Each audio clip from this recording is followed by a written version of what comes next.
Now seating for Empty Theater Club. Hi, everybody. Welcome back to Empty Theater Club, a podcast for people who support their local libraries and their local movie theaters. I'm Val. And I'm Cam. Wow. Well, we have a very special episode for you today. We're going to have our first guest, which will be comedian and performer Peyton Johnson. She's going to be on to discuss all of the comedy and indie film scene of Atlanta and her experience writing a pilot and all that and more.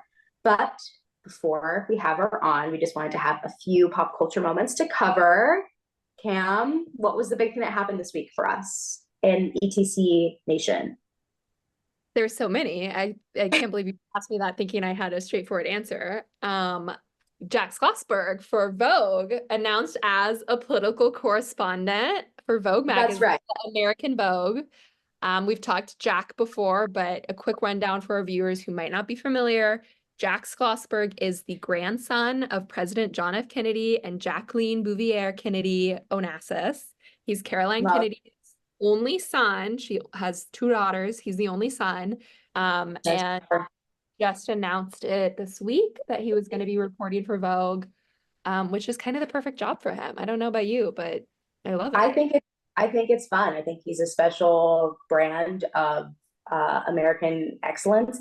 And in some personal news between me and Jack, I have decided to go public with the fact that I am currently the most liked comment on the announcement on American Vogue on their Instagram. They announced it. They had an editorial announcing that he's employed, which is, if that's not the most me thing in the world, I'm taking Kennedy's did a Vogue editorial that they're being employed. Yeah, I'm going to start having editorials done, a whole photo shoot done whenever I have a job. But the comment was, "Welcome back, Carrie Bradshaw," and it is currently at over 1,000 likes, I believe. I can get a full number here. Right, it does continue to grow. It is at 2,093 likes at the moment. But what? 2,000? Holy cow! She's made it, folks. Wow, she's made it. But and Jack, like I said, not even like I said, Jack, you are always available. We're always available to have you on the pod. There is always a seat for you at the table. Come on, let's talk voting rights. Let's talk pop culture. Yeah. Another moment in culture. It was announced that Emerald Fennell is going to be directing Wuthering Heights, her adaptation of it. And the internet for sure has things to say. For me, I think this was out of my subconscious, genuinely, out of a fever dream. Well, I'm excited. We were Saltburn defenders a little bit. I know the internet decided to hate having fun. And we enjoyed it. Promising Young Woman, I'm not as big of a fan of, but I did like, I think if anything, people have to respect that Saltburn was a pretty movie. I mean, same with Promising Young Woman. So I think allowing Emerald to make a pretty period film is fun, and we should let her do that. I don't know the plot of Wuthering Heights, but I'm sure it's like a gothic tragedy. I feel like that's the vibes. So it follows the life of like two families in England, in the UK. You say exactly. I was gonna say I'm also this is a little fun fact. So there's the famous song Wuthering Heights by Kate Bush. Famously, she never read the book before she wrote that song. She's because of that, I think you should follow Kate Bush's approach to this and just don't read the book. Watch the movie. And that's it. I actually think Emerald shouldn't read the book either. Right. I'm begging Emerald, don't read the book of Wuthering Heights.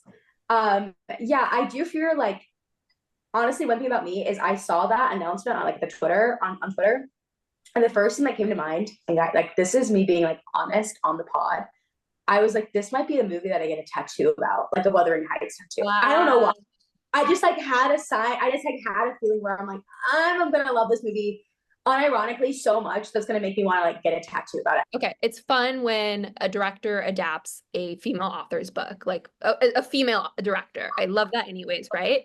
So I was just looking and being like, oh, like we have all these, Jane Austen books, like she's a classic example, but have we had anything by Miss Emily? And we actually have. I just did that. I'm shocked because I was going to be like, well, let's just support women, Well, guess what? 2011 film, Andrea Arnold directed. So I'm very intrigued by that. Love her. Whoa. Wow. Okay. Yeah. Maybe we're sat for that as well. We were sad. I also, obviously, this is like a very initial announcement. So I do wonder, is it Emerald directing and the writer? That's a good point. That's Because a good point. I love Emerald, I think, as a director. I think that is her strength. 100%. I look at Saltburn. Saltburn, just look at it. And I mean it, like I genuinely mean like just look at it. Yeah. Um, That's a really good point. and it's kind of like how I feel about how like Emerald's strong suit is director. Yes. And I think the same way of like J Lo's strong suit is like actress, not singer. Mm-hmm. It's like that kind of vibe for me, where I'm like, we have got to tell her like she thrives there.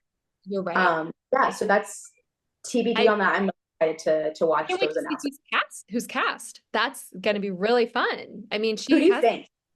I don't even know, because like I have a feeling I'm gonna call it. I feel like Kaya Gerber is gonna have a role. really interesting. Yeah. See, I just don't know the story well enough to make a prediction. There has to be a cute boy naturally, right? Yeah, of course.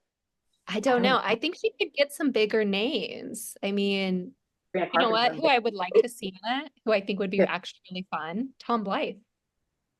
Oh, that would be really good. He needs to get more it boy in him. I know he has that like ward role too. I just don't know if he'll do too many dramas. Like, because I think 2 years ago, maybe 3 years ago, it would have been a Timothy Chalamet, but he's out for this now. And I also feel like Timmy is Greta Gerwig's son. That's Greta Gerwig property. Right. Same with Saoirse. Like that's just like respect the field kind of thing. Yeah. Somebody else who I'm surprised you're not saying, maybe I don't know the age for the roles, Edward Bluemel. Oh my God, yeah. Well, Edward Bluemel was actually just cast in the Netflix Agatha Christie series, The Seven Dials Mystery. So if there's one thing about our boy Edward Fennell, he loves a period piece. He's his whole filmography. He has a period piece face, I think. So that's a lot. Exactly. Well, I also feel like maybe that's why he might not. I don't know. Also, speaking of Edward Bluemel, have we discussed Benny Drama? No, we've not discussed. Edward Bluemel is dating one of our favorite comedians, Mary Beth Barone, who also has some big media news. She just got cast with Adam DeMarco on over this Amazon Prime series called Overcompensating. It is a Benny Drama 7 original, which is Benito Skinner, another comedian and actor we love. So another thing I'm very excited for, seeing that press roll out and learning more about the story. Can I say something controversial? You can say it. I love Benny Drama. I think he's hilarious. This is not at all about him. I am a little annoyed by the TikTok content creators getting scripts, getting shows made. Yeah, it is hard. I will ride or die for Benny because Benny has been in this forever. It's not about him. Not about him. Yeah. I know, but separate facts. Yeah, it's really frustrating. Yeah, it is very to get that. And I also kind of think in getting like some specials and stuff, like there are certain things where I'm kind of like, I know it's just a new, like, I feel like such an old lady saying this stuff because it is just a platform to show what you're capable of and like you are funny people, but I don't know. I think the industry falls too quickly into these traps a lot of the times, and then it doesn't work out, and then it kind of ruins it for everybody. I think they tried to do very similar stuff with YouTube at the start of its era, and it's like, what famous YouTubers can you think of that have really earned their keep? Like Abbott Elementary, Quintina, like she with Vine. How many years though did that? Like it's a very rare thing when you break and coming from that social media thing. But another news, speaking of just like industry things, our favorite nepo baby, our favorite girl, and I really mean that with my chest. Yes. Romy Mars, it girl forever and ever. We got access to her Instagram. Oof, it used to be private, public. I love her. We love her. We support her. She's hilarious. We should make vodka pasta, spicy vodka rigatoni for her. But it is announced that she will be in the new FX show called English Teacher. I have not heard anything about this show. It premieres September 2nd. That's all I know, according to her Instagram. This is actually so hilarious to me because when we were talking 2 seconds ago about YouTubers who made TV shows, the first person that I was thinking of was that Brian Jordan Alvarez. I don't know if I'm saying his name right. You know him. Sure. Okay. But he has always made these very funny YouTube sketch things, very iconic. And then, never really blew up, but I always hilarious. Then kind of blew up for doing those different impressions on TikToks. You've probably seen those. He is the creator of English Teacher. So I Well, was there you like, go. he deserves that spotlight. And here he is with Roman Yeah. full circle. Oh, well, that's incredible. Yeah, it Oh, well, follows good. Evan, a gay high school English teacher, and his coworkers as they try to balance the demands of the students and their parents. I'm sad. I'm really Oh, wait, excited. I'm So happy I for also him. I think FX is having a really good rebranding right now because of the momentum from the Bear. I think this era of FX is the era of what it must feel like for them. It's probably what it must have felt like for AMC when Mad Men was just like winning all those Emmys. And Walking Dead was AMC too. Well, And right. Yeah. forget Interview with the Vampire. Mention. There you go. Call No, back. but I agree. But yeah, because FX also had, well, obviously American Horror Stories FX, but Shogun, which I've not watched yet, but I'm very into it. I know I'm gonna love. That's why I haven't watched yet. Is also them. So a lot in the works there. But speaking of the Coppolas, this is a fun little tidbit that I don't think maybe people should be watching this. Francis Ford Coppola unveiled this all movie hotel in Peachtree City in Georgia.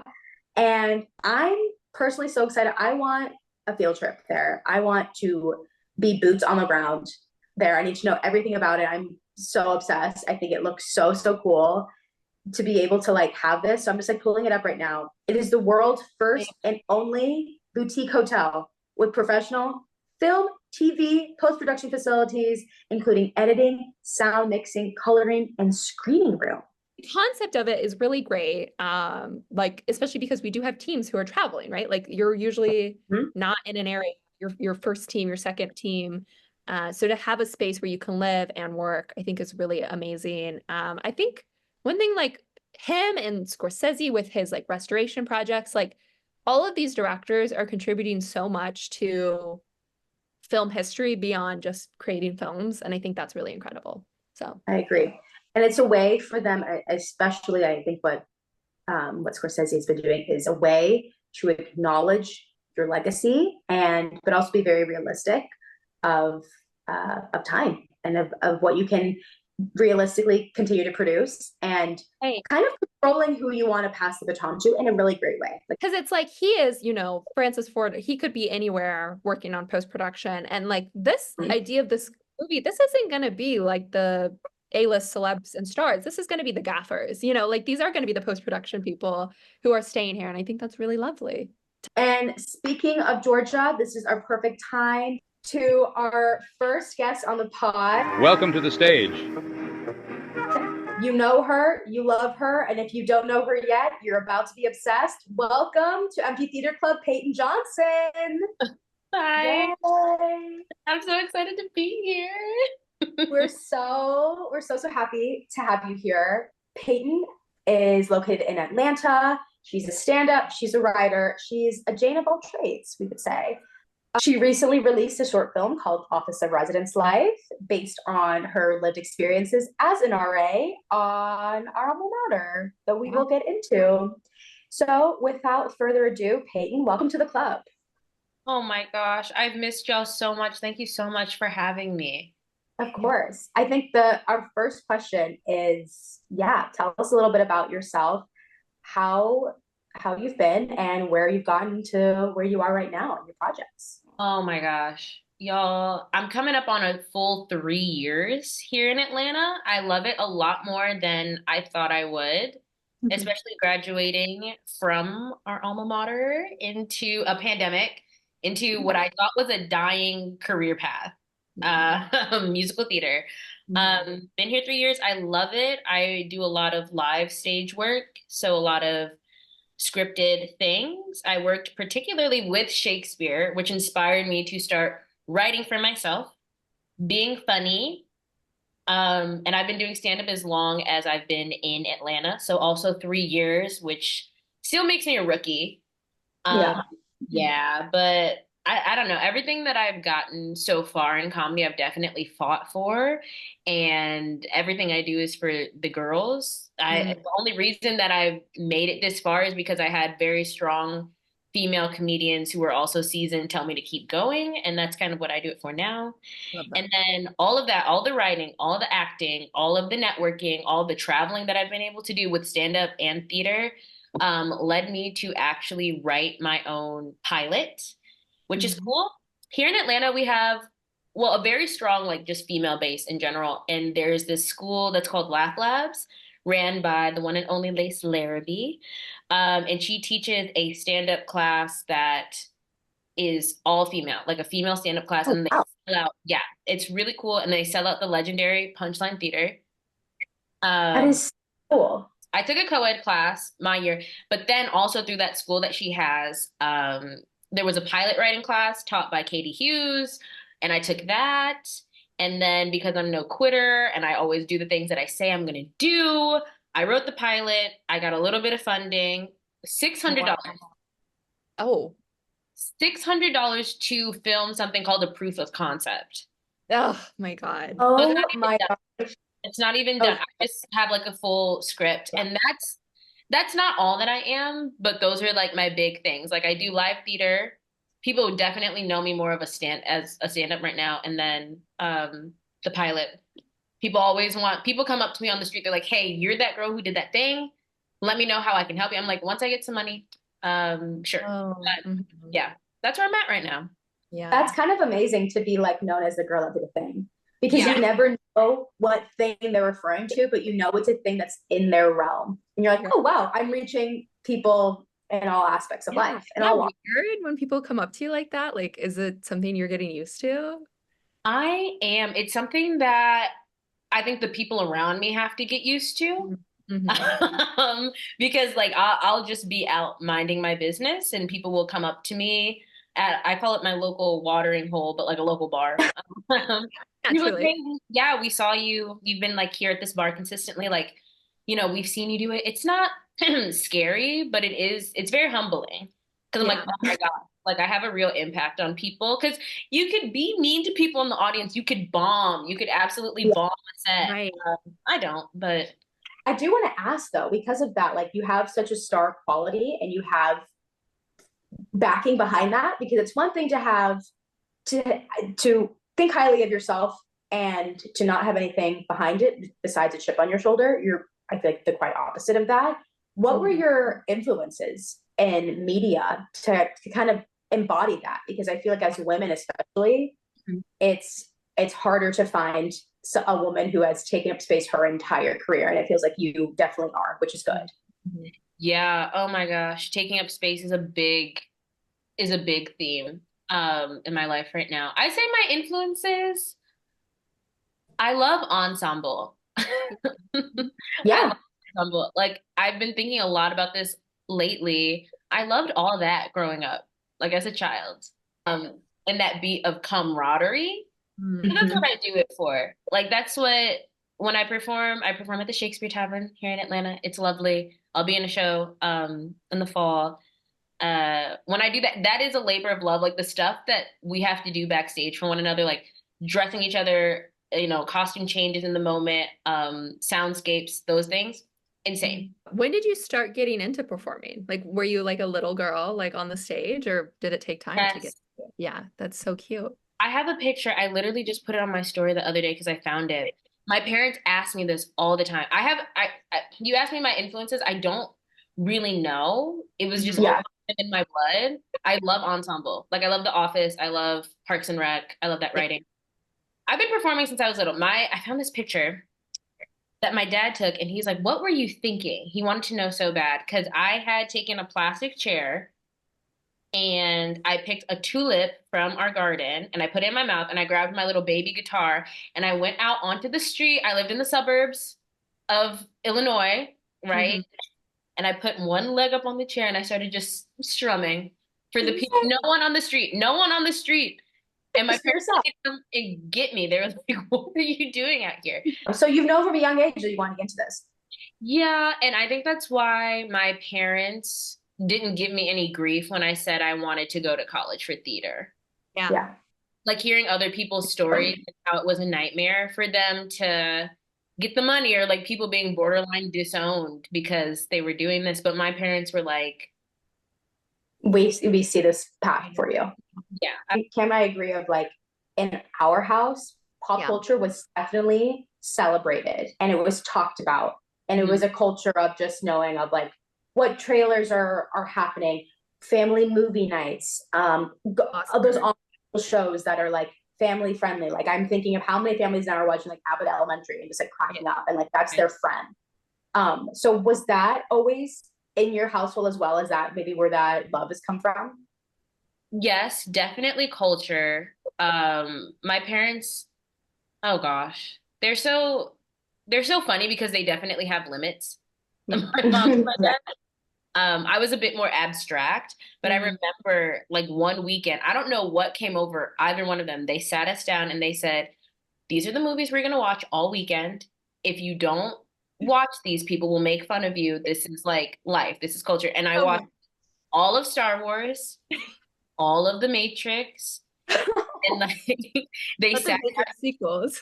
Yeah, all of the trilogies. Wow. And then, I mean, but that kind of gave me like a big head about it. I was like, what do you mean you've never seen Star Wars? My mom told me, it's a loser. Like, which is so mean. Where I'm not a Coco Melon mom. I'm a Star Wars 1 through whatever mom. Yeah. If you're going to watch this, that's so funny. It was very academic. Like they gave us a foundation, but then I started getting into like the rhetoric myself. And like, I think my mom's so stunning. She was like, oh, you're just going to write for yourself one day. I'd be like, Mom, shut up. No, I'm not. Shut up. But then I would sit down and like analyze like television shows with her and want to like talk with her. But that was her limit. Like, I'd be like, I feel like Linda and Bob are really good parents. And she's like, that's a cartoon. Like, you're going too far. Yeah, my parents were very encouraging of pop culture, like music. My dad is a DJ. I mean, music plays a big part in my life too. Like it's everything. And they'd be like, this is this person, this is how they lived and how they're very good storytellers as well. Yeah. Well, because of music, I want to know, like, is there a specific movie that has like a soundtrack that you have always been drawn to, that you listen to a lot or you just love? Yeah, I collect vinyls. You see this up there? That's the Scott Pilgrim vinyl. The Scott Pilgrim? Oh, I thought. I know that it's I mean, I think like Scott Pilgrim. This makes so much sense. Yeah. Well, you see a young Michael Cera? I was there. Yeah, no, yeah.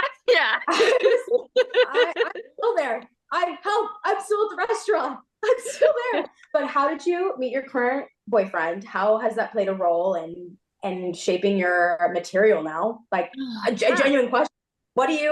How do you like yearn? What is it like? So I moved to Atlanta 2021 September. He's in my apprentice class. There's 9 of us, 7 girls, 2 boys. Something that will come up a lot in our conversation as well, probably, is that I find myself in a lot of white spaces. I find that very often I am the diversity, which is fine. Totally fine. I'm the only Black woman there. I have another Latina friend. And I'm friends with all these people. Okay. Woo! Yes. Latina's my friend. Come on. And then Daryl, who is my boyfriend, the love of my life. And we just kind of mesh over time. He's the reason that I started doing stand-up like a couple months into our apprenticeship, like studying and learning and acting together. He says, hey, have you ever thought about doing stand-up comedy? I said, no. He signs us up at the Laughing Skull Lounge. I get up before him. I do pretty okay. I'd say like a C+. Like we had some time to prepare. And I go back into the green room afterwards and some girls are like, hey, that was your first time doing comedy. You weren't that bad. This is what we do. Come meet us next week. Wow. Like, yeah, kind. Yeah. He gets up, crickets. Like I've never heard that club so quiet. And absolutely. And I had a resident there. Like it's never that quiet. Like and I love him. And like time goes on. Like he's just like my best friend. Like the first friend I made in Atlanta. Like I started living in Sandy Springs, which is outside of Atlanta. He helped me move. This one time I thought an intruder was in my house and he came and he got me. He's always, bought me food, picked me up, asked me what I'm doing, made sure I'm okay, right? At this point, I know he has a crush on me a little bit. Okay. Right? So I play with him. I'm like, oh, Daryl, you want to marry me so bad? Oh, Daryl, will you hold my hand? A year or two later, he called me 4 a.m. He's like, you know how you say we're gonna get married someday? I said, uh-huh. He's so drunk. He doesn't drink either. So I'm like, what are you doing? Oh, lightweight. He's like, do you think it's gonna happen? I said, Maybe. at the time, I said no. No. Because that's important too. It's important. Dated some other people, whatever. Wow. Yeah, dated some other people. Time goes on, he's dated other people. Like, he's met all of my other boyfriends. Like, okay. Because he's your friend too. Yeah, my friend. He's my friend. I'm like, we let it go, whatever. A couple months ago, I was dating some guy who broke up with me on Valentine's Day. We were supposed to go to Romeo and Juliet. I said, you know who I haven't hung out with in a while? Daryl. Call him up. See how he's doing. Yeah. Calls me up. We go. He holds my hand during the scary parts. And here's the thing. He lived in Georgia his whole life. And he tells me at intermission that he's moving. He's going to go finish his education out in Rutgers. Really proud of him. And I said, well, when you get back, are we going to get married? He was like, like, we had this whole speech. And then like a week or two later, he texts me. He's like, hey, would it be okay if I pursued you as more than a friend? Oh. And yeah. When you were first getting into stand-up, and this is like a legitimate question of like, I haven't done stand-up. I think it'd be really fun to explore, but like I've never taken a formal class. Who did you research maybe to kind of get the lay of the land in terms of like delivery? Like there's classics. Were you like a Flannery O'Connor kind of person? Like what were you kind of like looking into when you were like, I want to do stand-up. Let me figure out how I can best market myself on stage. Yeah. John Mulaney. I loved everything about. Great. Isn't that crazy? No. Okay. I loved everything about his specials. And I had watched him. I had seen him live at that point. I had never thought about doing stand-up. I'd seen him live twice before I did it. And then I loved Bo Burnham's like the way he implemented music and how quick he was with all these little clips. I was like, oh, I don't like that is. And it was both of those people were the first time that I was actually able to, in my early 20s, take a step back and enjoy art instead of like being like, how can I do this for myself? Ooh, this is how they did that. Like I was just entertained. Yeah. And it sucks that they're both white men. You did it and you flipped it, reversed it, and now you're doing it your own way, which is cool. Definitely. Like John Mulaney gets you to care about him. I don't know if it's because I'm a girl or not. Right. I think you're like, he is a storyteller in the same way. Like I see that comparison. Yeah. Very beautiful, stunning. Like if you watch him over the years, like you'll draw parallels to new stories that he's telling. And he could have had no idea from his first special to his latest one that people would track it and like understand. But he like started off that way. And you could watch I think it's stunning and beautiful what he's doing, and it's brave. I think Olivia Munn. I mean, I know we're talking about John Mulaney, but like John Mulaney's wife. I love you. We love you so much, Olivia Munn. Evidence. Oh wait, we have to pause though real quick. Guess birth date, July 3rd, same as Tom Cruise. Always at the scene of the crime, Tom Cruise. I'm just telling you right now. Okay, just put your manners back in. The idea of stand-up, I'm not into this world at all. So I'm like, how do you even start? Like, I guess you took classes, but how do you just sit down and write? Like, is it like Marvelous Mrs. Maisel? Is it like the Type 10? Yeah, like how does that world work? That industry work, I guess. Yeah. There's a lot of good things that I want to touch on. Writing is, I think that my brain is geared towards it. I think in stories. I think that's what my internal monologue is like. Okay. Fun fact about me, I actually did speech team club all 4 years in high school. Oh, yes. I was captain. We love. In a way, my pieces when I was in high school was kind of stand up. but like I just have this like weird way that my mind like structures thoughts together in the first place.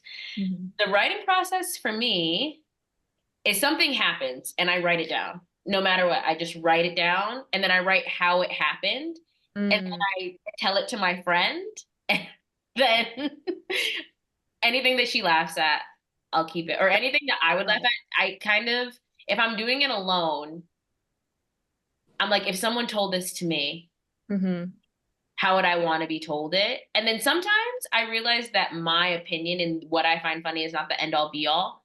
Like I'm a little bit of the odd bird.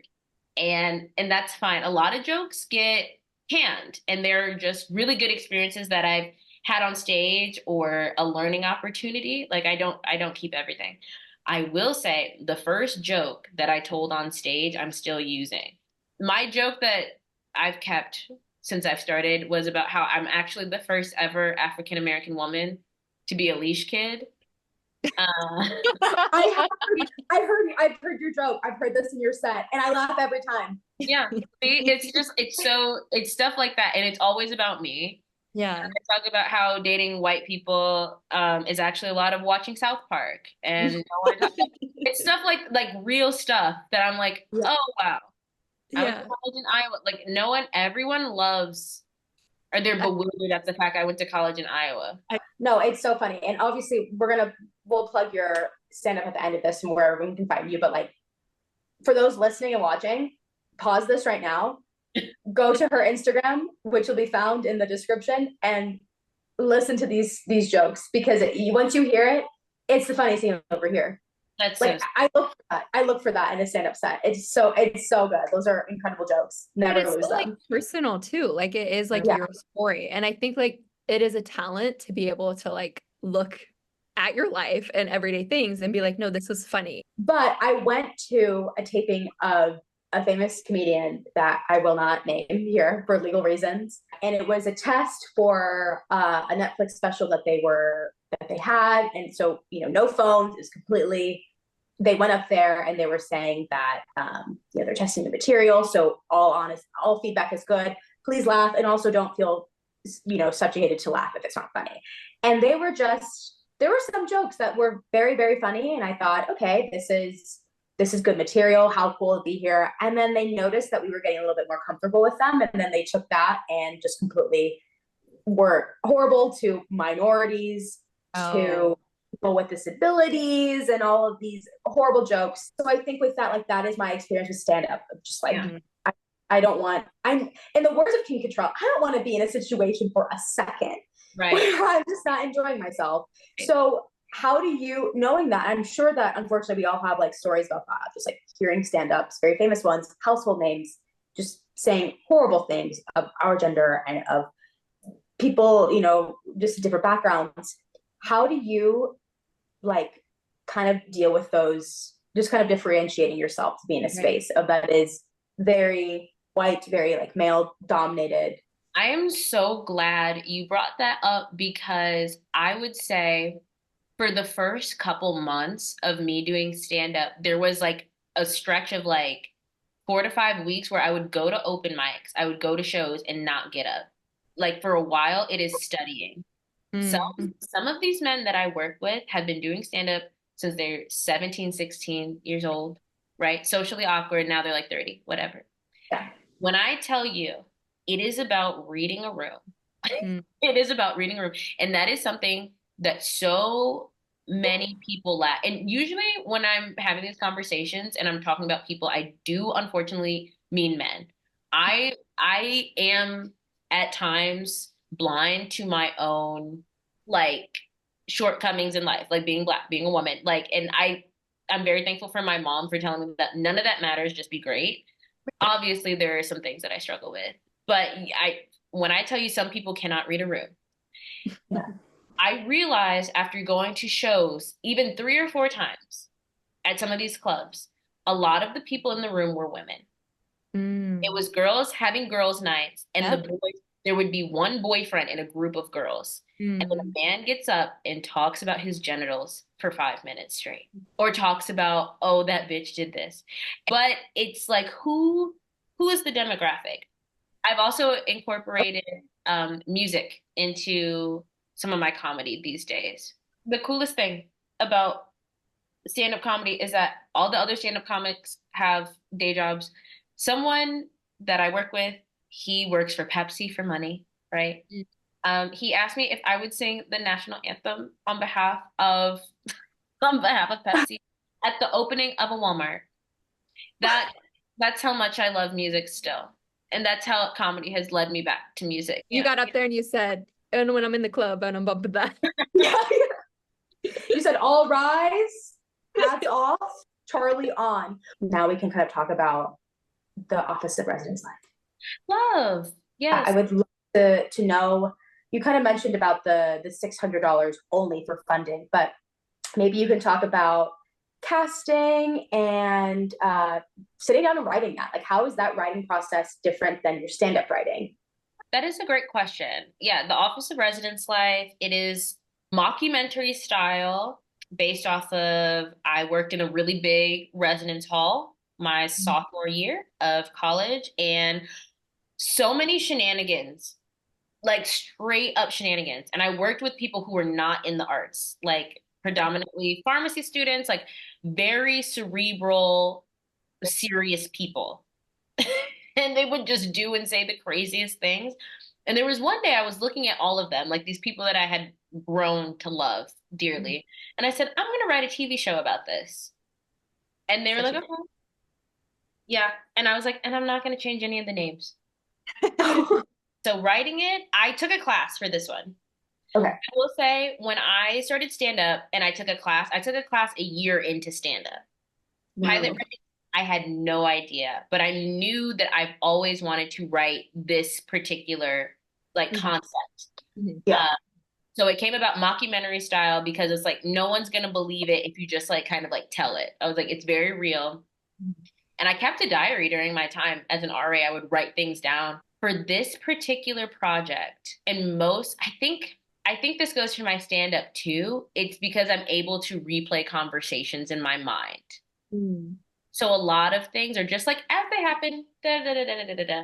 And then I look at it, I sit with it for a couple days, and then I vamp it up. I'm like, oh, we need to find, then the actual like why you take the class comes in handy, because it's like, this is, sequence A, this is what happened, this is, the exposition, whatever, but B, you have to heighten it. Like, what can you do to heighten it? Which is how I live my life. Like, once I step outside, I'm like, how can I heighten this? Like, it's a beautiful day. Like, what are we going to do? It's a high vibrations day.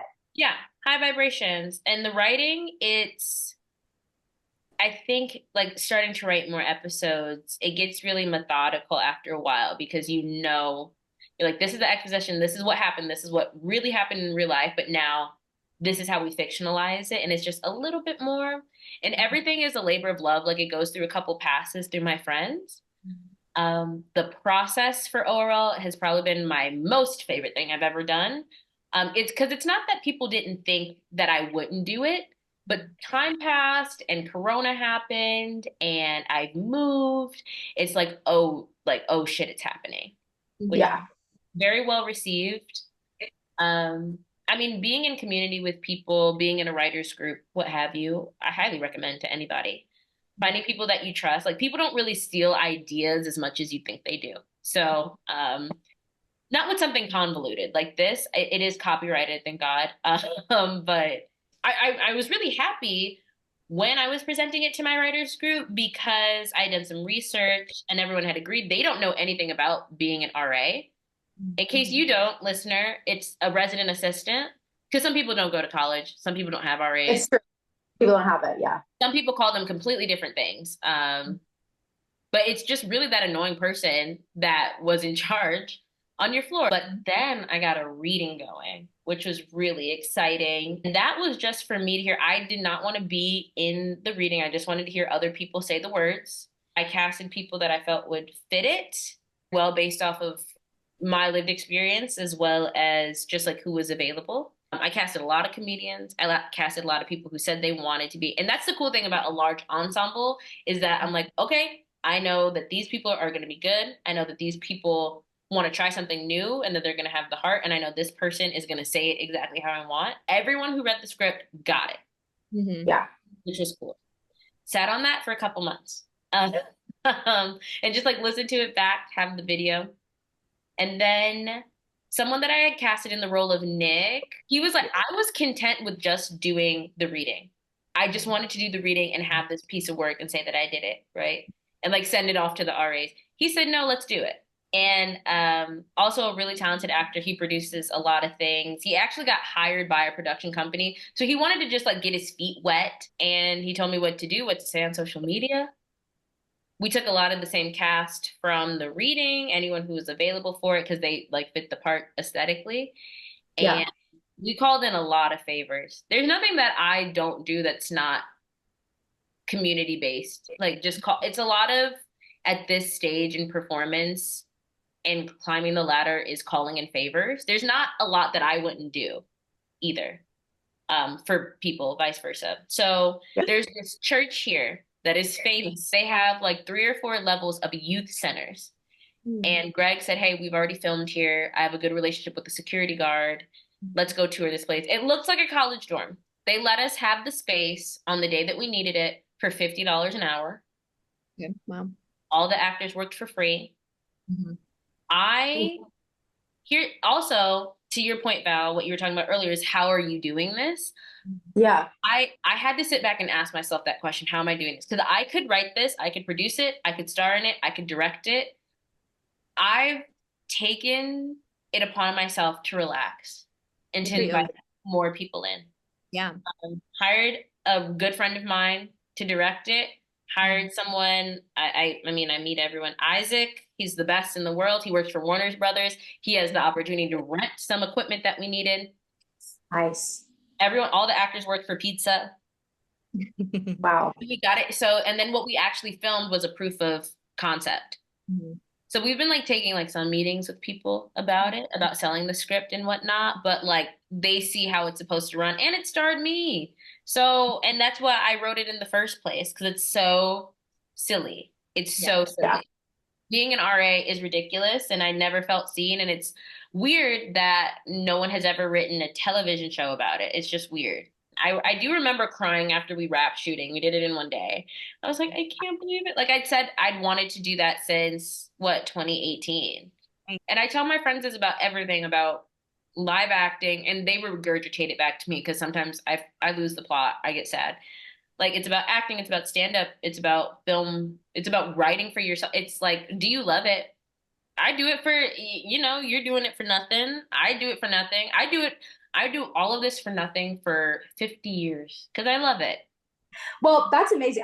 Maybe we can segue to our first segment now of Celebrity Hall Pass. Ding, ding, ding, ding, ding. Peyton, do you know who Jack Schlossberg is? Like, I kind of want to get into this lore. I don't know a whole lot about him, but I know that he's handsome.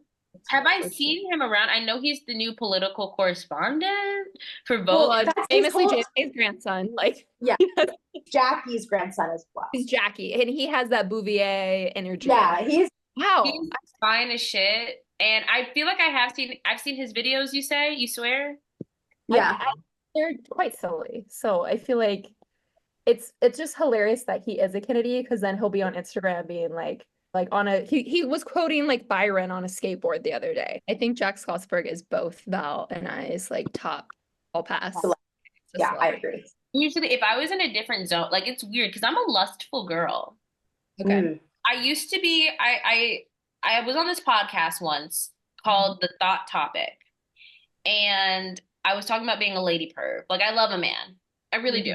Like I am my own cartoon wolf, eyes out, tongue out, banging on the table. I have this boyfriend now. And my senses have been dulled.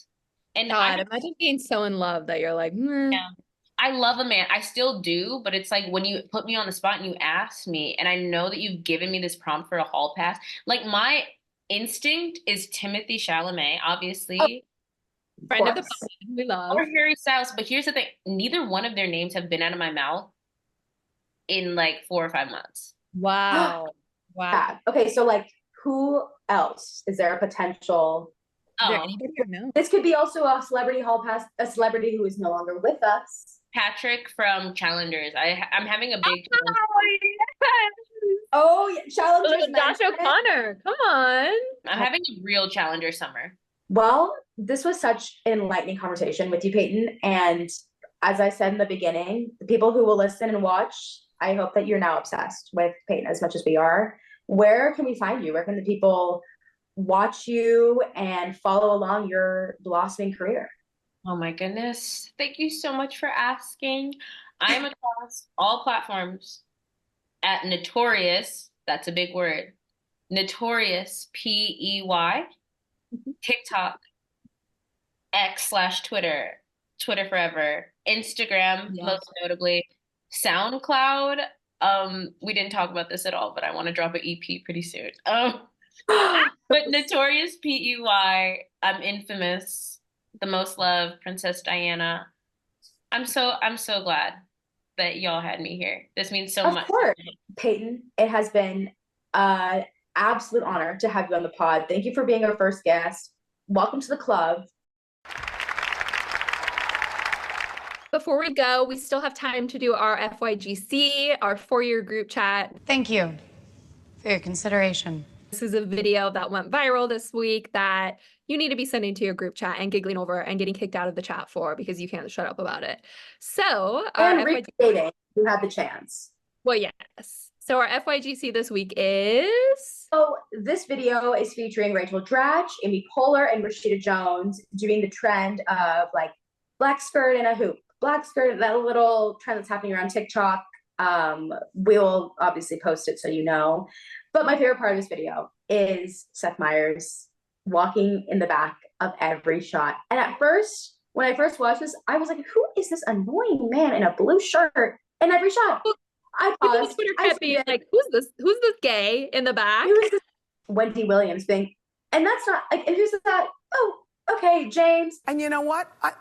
What was that? Okay, James. Turns out it was Seth Meyers just being there, which is so fun to think about. They were just at dinner. I know. I love that group. I want to be a part of it so bad. Seth Meyers, I respect you and your family, but I think, you know how I think last episode you were saying that your idea of success is winning an Oscar, and I do agree with that. But I think an updated moment of me being like, okay, I've made it, is when Seth Meyers, and this isn't when I manifested this for myself, when Seth Meyers asked me to get drunk with him on the show that he does. Well, that is all we have for this week's episode. I am not going to be here next week, so let me know what you guys talk about. Enjoy. We'll talk about why at a future date. But yeah. Big thanks for Cam. Wishing her all the best. We will miss her next week, but we will have another fun episode for you for sure. Thanks for sticking around. Yay. Yep. See you next week. See you next week.